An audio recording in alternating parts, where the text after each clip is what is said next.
All right. Welcome to Inside the Grind podcast, the podcast for people building real coffee shops. Every episode, we sit down with someone who's deep in the day to day, hiring, fixing, worrying, making hard choices, and still showing up to serve. These are honest stories from founders in the thick of it. No fluff, no ego, just the real grind and what's getting them through. If you're building something on your blog, this one's for you. Brought to you by Coffee Futures Fund. Right, all right. Julie from Coffee is in the house. Julie from Coffee. Julie from Coffee. I really like that. So, how about we start there? Julie, welcome. Thank you for having me. Of course. It's great to get to chat.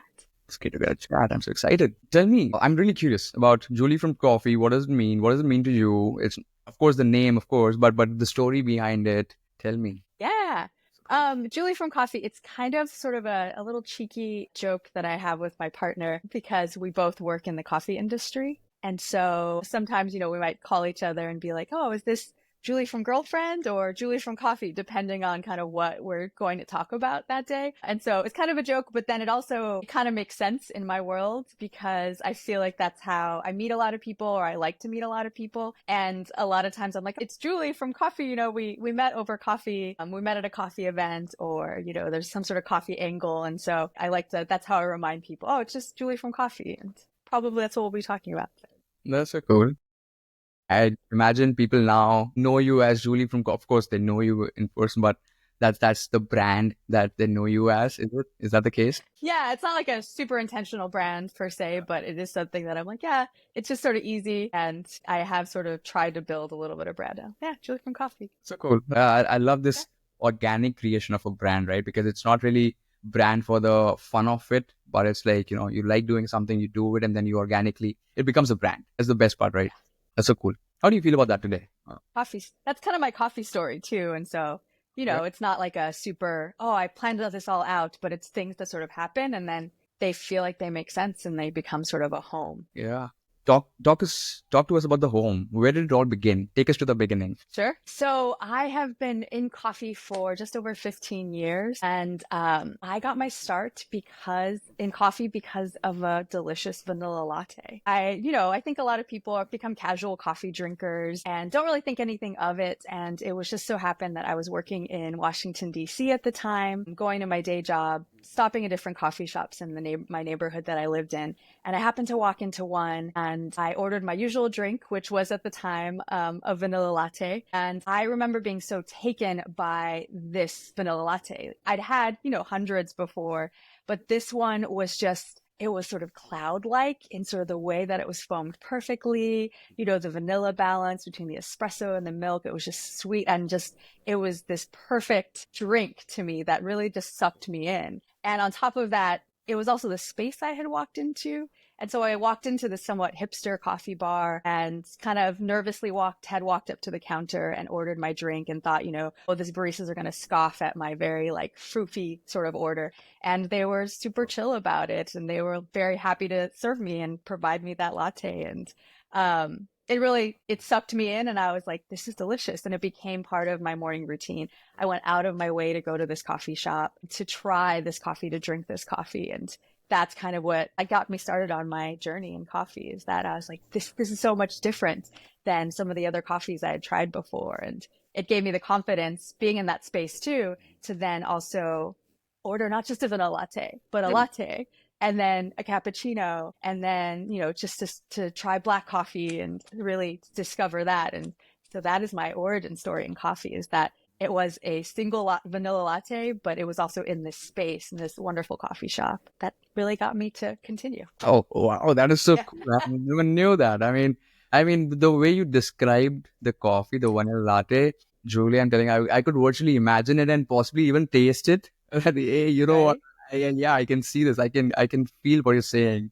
That's so cool. That's so cool. And that's also very interesting, the way your journey started. What was it? I want to double click on this, right? So it was the drink in itself and the experience of exploring something new, something different. And then you slowly get sucked in, trying different varieties, etc. But you also talked about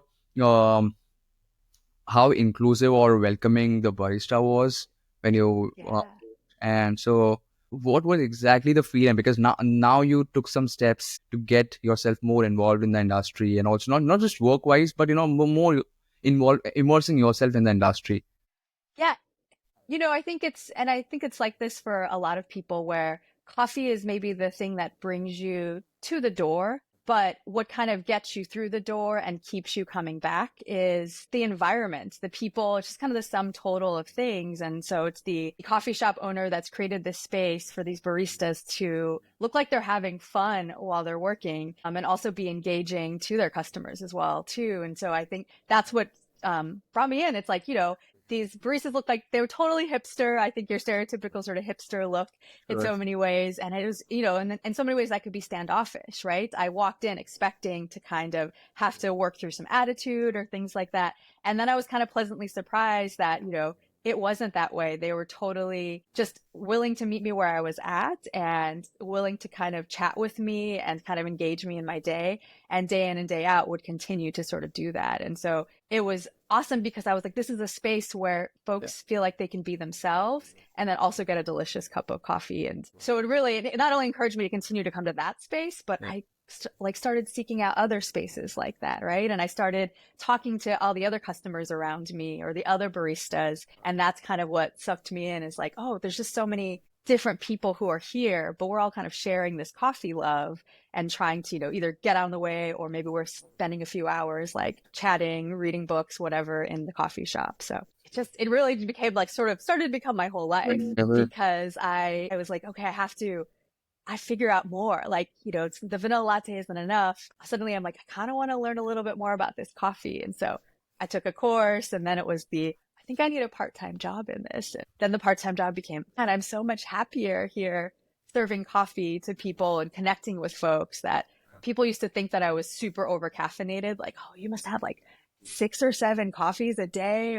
And I'd be like, no, I've just had one. I'm just like very happy to literally be pushing this latte across the counter to you. So, yeah. So coffee shops have like a really special place in my heart, not only because they were a place that I could sort of discover coffee, but then also even today, I love going to different coffee shops and I love, trying new things. And the coffee shop's like an easy way to do that. Yeah, yeah, totally, totally. I so agree with you. And it's so interesting because whilst you were sharing your journey, I was going back to my journey. And, I wonder, one of the things, that the threads that connect a person to become a coffee lover, that connects to the coffee shop, essentially are more or less the same, right? It's the beverage and then the people. And when you see that experience together, we all of us have different trigger points, how we got introduced to coffee. But at the end of the day, it's that the connection to beverage first, and then the world of people here, and the kind of people here, and the experiences that you can share. That's the common Mm, belief that really connects people and makes them, fall in love with coffee shops, so to speak. so true. Very cool, very cool. So how about we peel a layer back and then we talk about Julie from coffee. Let's talk about Julie. Who is Julie? How do you see yourself today? How do you see yourself, your story? I know you're an amazing storyteller, but no pressure. How you see yourself today, and yeah, your evolution. Who's Julie essentially? Yeah. I'm Julie from coffee. That kind of encapsulates it. But no, I see myself, I'm a coffee veteran, but I got my start as a barista, and I really do still connect a lot to that barista side of things. But today I think of myself as a connector of sorts, where I not only like to connect people, but connect ideas. Like, I've been really super fortunate to be in rooms where, global strategy is being put forward about the coffee industry as a whole. I've been fortunate to be in rooms and to help, build wholesale training programs and build roasteries and things like that.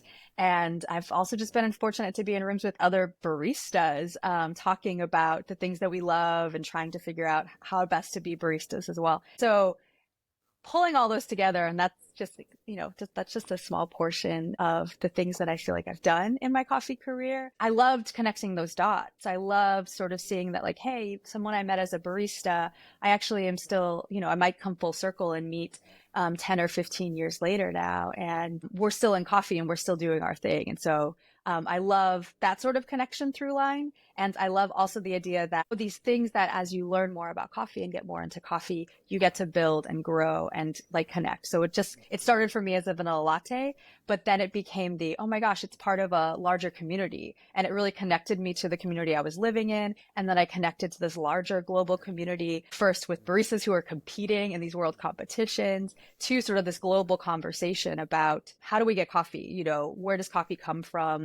That sort of global supply and demand sort of thing. And so I love connecting those. I loved connecting those dots for myself, and I love helping other people connect those dots. Yeah. And so the other through line is like education. And so I am constantly, how I really got my start in coffee was not just the vanilla latte, but taking my first coffee course, and that kind of threw open the doors. And so I love learning, and then I love helping other people learn, right? Because there's so much information out there, but it's really hard to funnel it down and be like, am I getting the right information? Have I even found the right information? And so I feel like that's at the core of who I am. It's like connection and education as well too. I love that. And personally, I've had this opportunity to work with you for a few months now as we develop the program for Coffee Futures Fund, and it's just fascinating. And if I may say, I feel that it fills your cup to connect the dots. It could be people, it could be resources, it could be programs, it could be just things. But I see that, and it's fascinating to see how your brain works, how you bring these points together, industry, outside industry, people in the industry from different geographies, and this education, like you say, right? Distill the information in digestible packets so that it's useful, it's applicable, and it's personalized. So all this fascinating. Yeah. I want to know how does that fill your cup? Why does that fill your cup? Connecting dots. How does it fill my cup?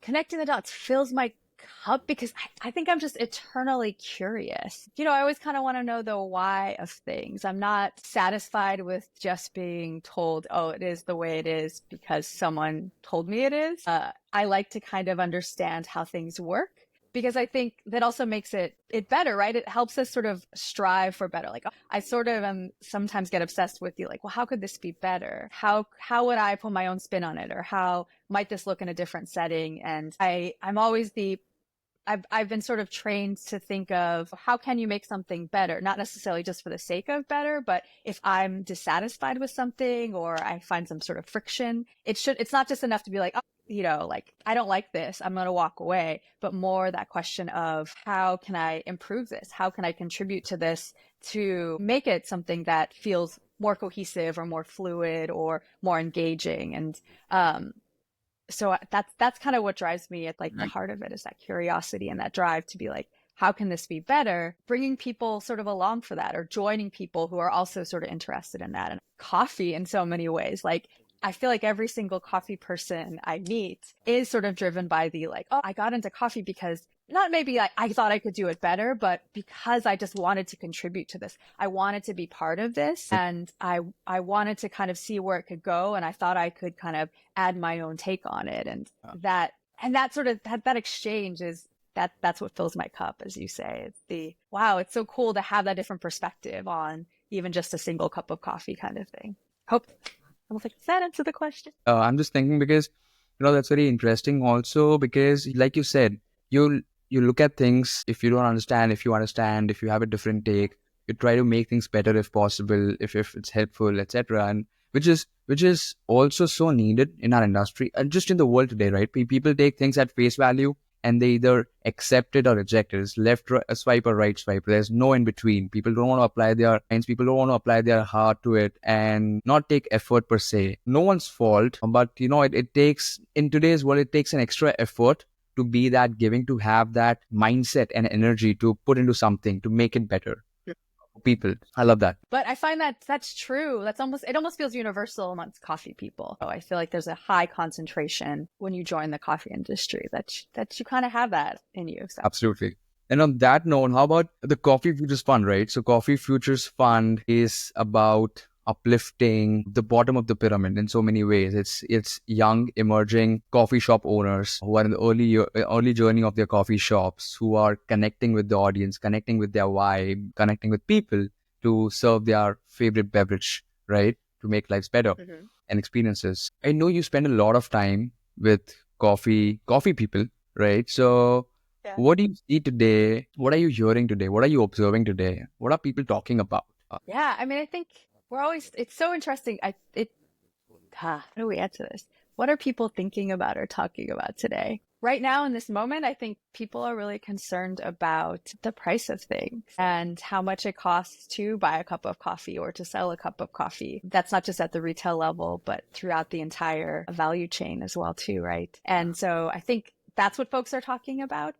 And that's always going to be true, though. I think that's true of business in general. You're always going to be kind of concerned about that sort of thing. But I think with coffee, there's sort of a level, an undercurrent of, because it comes from such a colonialist history, I think it's our opportunity, and we feel like, oh, we're at this precipice where we can change things and we're not just victim to it. We're as well. And so I think that's why it's not only enduring thing, but I think that's why it's so top of mind and why coffee is so special, because it isn't out of our grasp to change things, but to be able to sort of dig in. I think there's also a sense to kind of come closer to home with Coffee Futures Fund. I think folks are talking about, how do coffee shops make themselves stand out of the pack? I think there's that sense of like, well, why should I go to this one coffee shop over the next coffee shop? Or, is that coffee shop going to survive? And when new places open up, it's well, how is that any different than the other coffee shop down the street? And so I think that's sort of the fun of it to an extent, because each coffee shop has this opportunity and you get to go and have this unique experience. And so